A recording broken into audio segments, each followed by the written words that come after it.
শান্তিপুরের বিভিন্ন মঠ মন্দির দর্শন করতে করতে আমরা এখন বাজারে এসে উপস্থিত হয়েছি রাধা শ্যামচাঁদ মন্দিরে, এবং রাধা শ্যামচাঁদ মন্দিরেই আমি আপনাদেরকে দর্শন করাবো। যদিও এখানে আরতি চলতেছে, তথাপি আমরা চেষ্টা করব সেই মন্দিরে আপনাদেরকে দর্শন করানোর জন্য। জয় রাধে, শ্রী রাধে, নিতাই গৌর হরিবল। অদ্বৈত প্রভুর শ্রীপাঠ সেই শান্তিপুর ধাম দর্শন করুন। অর্থাৎ গৌরাঙ্গ, নিত্যানন্দ, অদ্বৈত এই তিনজন মহাপ্রভুরই স্বয়ং প্রকাশ। শ্রী রাধা শ্যামচাঁদ বিষয়ে আলোচনা করা আছে। শ্রী রাধা শ্যামচাঁদ মন্দিরে আমরা আসতেছি। মাময়া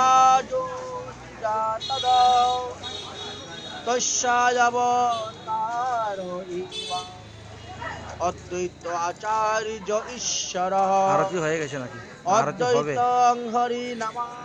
যাও যাও যাও দর্শন করো। আচার্যং ভক্তি সংসারা ভক্তায় অবতারামি সদ্বৈত আচার্যম মাম আশ্রহি। সেই অদ্বৈত প্রভুর চরণ আশ্রয় করলে পরে আমরা অনায়াসে গোবিন্দকে লাভ করতে পারব। শ্রী এই গুরু মহিষী কৃষ্ণদেবপায়ন বলেন মহাবিষ্ণু অবতার। ভগবান শ্রীকৃষ্ণ যখন ইচ্ছা করলেন আমি এক হইতে বহু হইব, গণেশকে বললেন গণেশ তুমি ভাগবত লিখো।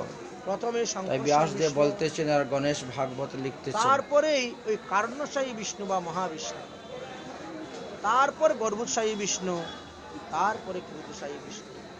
তাহলে এই হলেন সেই মহাবিষ্ণু তত্ত্বটা, এটা ভগবানের পুরুষ অবতার। তাহলে ব্রহ্মাণ্ডের অন্তর্যামী মহাবিষ্ণু অবতার এই অদ্বৈত আচার্য রূপে আবির্ভূত হয়েছেন। স্বভক্তি প্রভাবে শ্রী নিতাই গৌরাঙ্গকে তিনি প্রকট করেছেন। অর্থাৎ মহাপ্রভু নিত্যানন্দ প্রভু আবির্ভাবের বহু পূর্বে মহাপ্রভু আবির্ভাব হয়েছে, এই অদ্বৈত আচার্য প্রভু আবির্ভাব হয়েছে।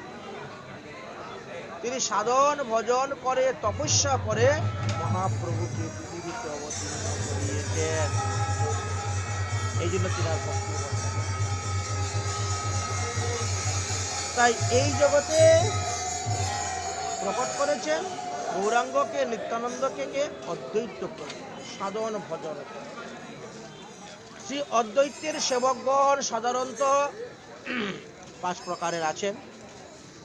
বাৎসল্য, শৈক্য, দাস্য, শান্তরসের 4 প্রকারের আছে। মধুর রসের নেই, 4 প্রকারের আছে। শ্রী অদ্বৈত প্রভু মহাবিষ্ণু, তিনি আচার্য। বিষ্ণুর আচার কর্তৃক সত্তা মঙ্গলময়। বিষ্ণুর যা কিছু করবে সব তাহার মঙ্গলময়ী লীলাও শ্রবণ করলেও, আর বাস্তবেই তিনি দিনের মঙ্গলের জন্য অদ্বৈত প্রভুকে যাবতীয় মঙ্গলের আকার বলা হয়েছে। তাই কেউ কেউ বলেন আরেকটি নাম মঙ্গল। বাল্যকালে তিনার নাম। যাই হোক, ভক্ত অবতার ভগবান অদ্বৈত মহাবিষ্ণু তত্ত্ব এটা জানতেন। যে কারণাশায়ী মহাবিষ্ণু মায়া দ্বারা এই জগৎকে সৃষ্টি করেছিলেন, যিনি জগৎকর্তা, তারই অবতার আজ শ্রীহরি সহিত অভিন্ন তত্ত্ব বলে তার নাম অদ্বৈত। অদ্বৈত ভগবানের সাথে আলোচনা করা যাচ্ছে না। মহাপ্রভু চরণ যখন দেওয়া যাচ্ছে অদ্বৈত প্রভু চরণে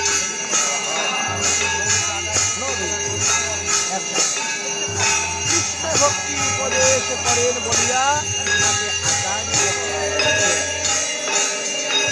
তাহলে কেন মঙ্গল নাম, কেন অদ্বৈত নাম, আর কেন আচার্য হয়েছে? বলছেন মহাবিষ্ণুর অদ্বৈত গুণ পূর্ণধাম ঈশ্বরে অব্যক্তিহ অদ্বৈত পূর্ণ নাম। তাহলে কেন অদ্বৈত নাম হলো তার? অদ্বৈত প্রভুর দুটি অবতার একটি তনের মধ্যেই আছে। তিনি যেমন মহাবিষ্ণু, ঠিক তেমনিভাবে তিনি সদাশিব। কারণ মহাবিষ্ণু হলেন রুদ্র আর সদাশিব রুদ্র অবতার।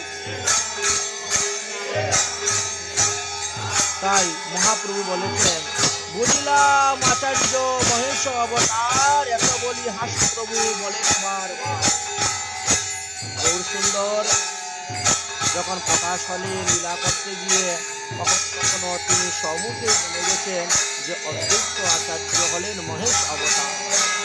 সুতরাং মহাবিষ্ণু এবং সদাশিব মহেশ দুজনে যখন মিলিত হয়ে এসেছেন, শুদ্ধ বৈষ্ণবগণ কখনোই অদ্বৈত প্রভুকে অমর্যাদা করেন না।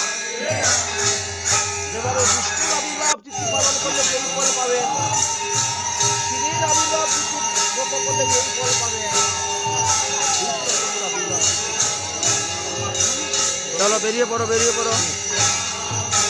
যাহারা চৈতন্য দেখছে এবং অদ্বৈত আচার্য সেবা বিগ্রহ জানেন, তাহারাই অদ্বৈত প্রভুর। জগন্নাথ বললাম সবাই দেখবা অদ্বৈত প্রভু হ্যাঁ? যিনি বৈষ্ণব ওই প্রকৃষ্ট আছে, ওই প্রকৃষ্টে অদ্বৈত প্রভু হলেন ভক্তির ভান্ডারী। তাহার চরণ আশ্রয় করিলে কেহই ভক্তি থেকে বঞ্চিত হইবে না। তাই ভক্তির ভান্ডারী তুমি, বিনা ভক্তি দিলে কৃষ্ণ ভক্তি কৃষ্ণ ভক্ত কৃষ্ণ কারে মিলে। অদ্বৈত প্রভু যদি কৃপা না করেন, তাহলে তুমি কৃষ্ণ ভক্তি একমাত্র অদ্বৈত প্রসাদে হয় কৃষ্ণ ভক্তি। জানিও অদ্বৈত হলেন কৃষ্ণের ভক্তি। এই জন্যই ঠাকুর মহাশয় অদ্বৈত আচার্য বলো এই কথা বলেছেন।